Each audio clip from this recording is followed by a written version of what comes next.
স্বপ্ন কারোর সাথে শেয়ার করতে নেই, যেটা মানুষ ঘুমিয়ে ঘুমিয়ে দেখে এটাও স্বপ্ন, আবার আরেকটা আছে যেটা মানুষকে ঘুমাতে দেয় না, ওইটাও স্বপ্ন, ওইটার ভিশন বলে। এই দুইটার একটাও কারোর সাথে শেয়ার করতে নেই। এর কারণটা কি? কারণটা হচ্ছে স্বপ্নের ব্যাখ্যা যেমনটা করা হয় তেমনটাই হয়।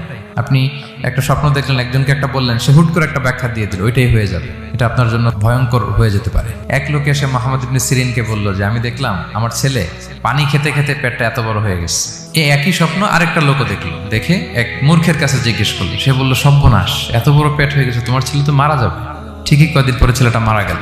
আর একই স্বপ্ন দেখে এই লোক মুহাম্মদ ইবনে সিরিনকে জিজ্ঞেস করেছিল, উনি বলেছেন যে তোমার ছেলে তো অনেক বড় আলেম হবে। ঠিক তাই হয়েছে, ওই ছেলে অনেক বড় আলেম হয়েছে। এই ভিশনও শেয়ার করা যাবে না কারোর সাথে। বিশাল বড় একটা কিছু প্রজেক্ট নিছেন, শুরু করার আগে আপনি বলে ফেলছেন, শেষ, আর এটা হবে না। দেখবেন যে এখান থেকে কনস্পিরেসি, ওইখান থেকে শত্রুতা, ওইদিকে এটা করছে ওইটা করছে, আপনি আর আগাতেই পারবেন না।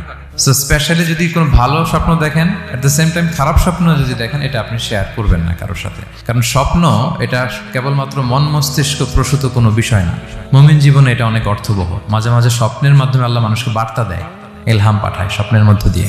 যার জ্ঞান নেই বা ব্যক্তিগত জীবনে পাপী, ভালো মানুষ নয় বা হিংসুক টাইপের, এদের কাউকে আপনার কখনো স্বপ্ন শেয়ার করবেন না। ভালো স্বপ্ন দেখলে শুকরিয়া করবেন আল্লাহর, আলহামদুলিল্লাহ, আল্লাহ কবুল করো। খারাপ স্বপ্ন দেখলে পানাহা চাবেন আল্লাহর কাছে।